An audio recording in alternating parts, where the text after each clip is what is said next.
بہت کم لوگ جانتے ہیں کہ قائد ملت لیاقت علی خان کو راولپنڈی میں جلسے کے دوران قتل کرنے والے سید اکبر نے اس بھیانک واردات کو انجام دینے کے لیے 15,000 روپے معاوضہ وصول کیا تھا۔ سید اکبر کو بھی ایک پولیس والے نے موقع پر گولی مار کر قتل کر دیا تھا۔ تاہم اس کیس کی تفتیش کرنے والوں نے سید اکبر کے گھر سے 15,000 روپے میں سے بچے ہوئے 10,000 روپے ڈھونڈ نکالے تھے، جبکہ 3,000 روپے واردات کے وقت اس کی جیب میں موجود تھے، جبکہ خیال کیا جاتا ہے کہ بقیہ 2,000 روپے سے اس نے پستول خریدی تھی۔ اگرچہ سرکاری سطح پر ملک کے پہلے وزیر اعظم لیاقت علی خان کا قاتل ایک افغان شہری سید اکبر کو قرار دیا جاتا ہے، تاہم ان کی بیوہ بیگم رانا لیاقت علی خان نے اپنی زندگی میں ہی تب کے گورنر جنرل غلام محمد کو اپنے شوہر کا قاتل، جبکہ اسکندر مرزا ایوب خان اور مشتاق گرمانی کو قتل کا سہولت کار قرار دے دیا تھا۔ لیاقت علی خان کے اصل قاتلوں کو سزا دینے کی بجائے سید اکبر کو موقع پر ہی قتل کر دیا گیا اور پھر ایک ایک کر کے تمام ثبوت بھی مٹا دیے گئے۔ لیاقت علی خان کے قتل کے بعد بیگم رانا لیاقت علی خان جس افسردہ حال میں تھی، اس بارے کتاب گئے دنوں کے سورج میں فارن آفس کے ایک جونیئر آفیسر جو کہ رانا لیاقت کے ساتھ روم میں سفارت خانے میں 3rd سیکرٹری تھے، انہوں نے بتایا کہ بیگم رانا لیاقت ان دنوں روم میں پاکستان کی سفیر تھی۔ حکومت نے لیاقت علی خان کے قتل کے بعد ان کے خاندان کے لیے 5,000 روپے ماہانہ وظیفہ مقرر کر دیا تھا۔ یہ رقم چونکہ تھوڑی تھی، لہٰذا بیگم رانا لیاقت کو روم میں سفیر لگا دیا گیا۔ وہ ہر شام اپنی بالکنی میں میز سجا کر بیٹھ جاتی۔ فارن آفس کے جونیئر آفیسر کے مطابق ایک روز فائلوں پر دستخط کے لیے جب میں ان کے پاس حاضر ہوا تو انہوں نے مجھے میز پر اپنے سامنے بٹھا لیا اور شراب پینے کے لیے کہا۔ اس نے کتاب میں لکھا ہے کہ جب میں نے انکار کیا تو بیگم رانا لیاقت علی خان نے کہا کہ یہ تمہاری پروفیشنل ڈیوٹی میں شامل ہے، لہٰذا میں بھی ان کے ساتھ بیٹھ کر پینے لگا۔ اس طرح یہ ایک معمول بن گیا۔ بیگم صاحبہ جب بھی مدہوش ہونے لگتی تو اپنے خاوند کے قاتلوں کا ذکر شروع کر دیتی۔ وہ غلام محمد کو اپنے شوہر کا قاتل سمجھتی تھی۔ ان کا خیال تھا کہ اسکندر مرزا، مشتاق گربانی اور ایوب خان بھی اس سازش میں برابر کے شریک تھے۔ وہ اکثر بتاتی کہ سن 1950 کے آخر میں سیکرٹری دفاع اسکندر مرزا GHQ میں جنرل ایوب خان کے ساتھ وزیر اعظم ہاؤس میں آئے۔ بیگم رانا لیاقت علی خان کا کہنا تھا کہ وہ موسم سرما کے آغاز کی ایک شام خان لیاقت علی خان ان دنوں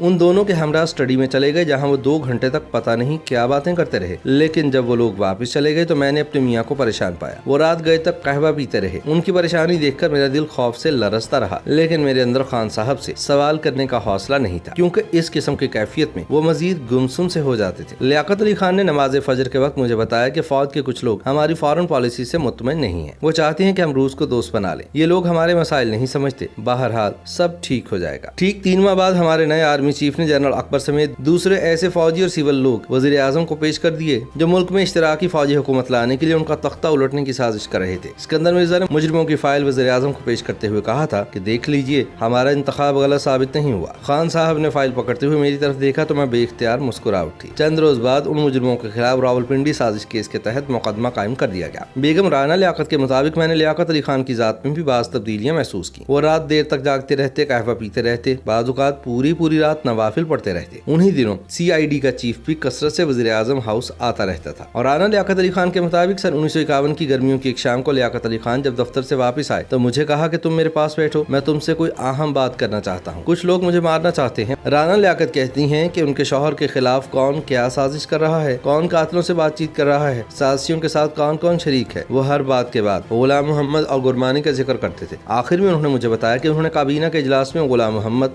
اور گرمانی کو خوب جھاڑ پلائی ہے، جبکہ دونوں نے مجھ سے صفائی کے لیے پھر مہلت طلب کی ہے جو میں نے دے دی ہے، لیکن میں انہیں جلد ہی فارغ کر دوں گا۔ بیگم رانا لیاقت کہتی ہیں کہ 16 اکتوبر کی صبح جب لیاقت علی خان راولپنڈی جانے کے لیے تیار ہوئے تو بڑے خوش تھے۔ مجھ سے مخاطب ہو کر کہا کہ میں آج قوم کو اپنا رازدار بنا کر سارے دکھوں سے آزاد ہو جاؤں گا۔ میں ان سب کے نام پبلک کر دوں گا جو ملک کی جڑیں کاٹنا چاہتے ہیں۔ تم میرے لیے دعا کرنا۔ وہ میری ان سے آخری ملاقات تھی، اس کے بعد وہ دنیا سے رخصت ہو گئے۔ مسز رانا لیاقت علی خان کے مطابق ان کے شوہر کے قتل کے بعد غلام محمد گورنر جنرل بن گیا اور اس کے حواریوں کو بڑے بڑے عہدے مل گئے۔ قوم کو بیوقوف بنانے کے لیے قتل کی تحقیقات کے لیے ایک انکوائری کمیشن بنایا گیا اور بس جب وہ شہید ہوئے تو پورے ملک میں ہمارے لیے سر چھپانے کا کوئی ٹھکانہ نہیں تھا۔ خرچ کی رقم وہی تھی جو مرحوم کے اچکن سے نکلی تھی، لہٰذا میں نے سوچا کہ بچوں کا پیٹ پالنے کے لیے کہیں نوکری کر لوں۔ انہی دنوں اسکندر مرزا میرے پاس آئے تو میں ان سے بڑی سختی سے پیش آئی، کیونکہ وہ بھی لیاقت علی خان کی شہادت کے موقع سے فائدہ اٹھانے والوں میں شامل تھے۔ وہ بڑے تحمل سے میری بات سنتے رہے اور آخر میں مجھے قائل کر کے گورنر جنرل غلام محمد کے پاس لے گئے۔ غلام محمد بڑی فرعونیت سے مجھے ملے اور کہنے لگے کہ مجھے پتا ہے کہ آپ کے پاس سر چھپانے کے لیے کوئی جگہ نہیں ہے، کھانے کے لیے کوئی رقم نہیں، لیکن میں آپ کی کوئی خدمت نہیں کر سکتا۔ اس ملاقات کے کچھ ہی عرصے بعد بیگم رانا لیاقت علی خان کو روم میں سفیر بنا۔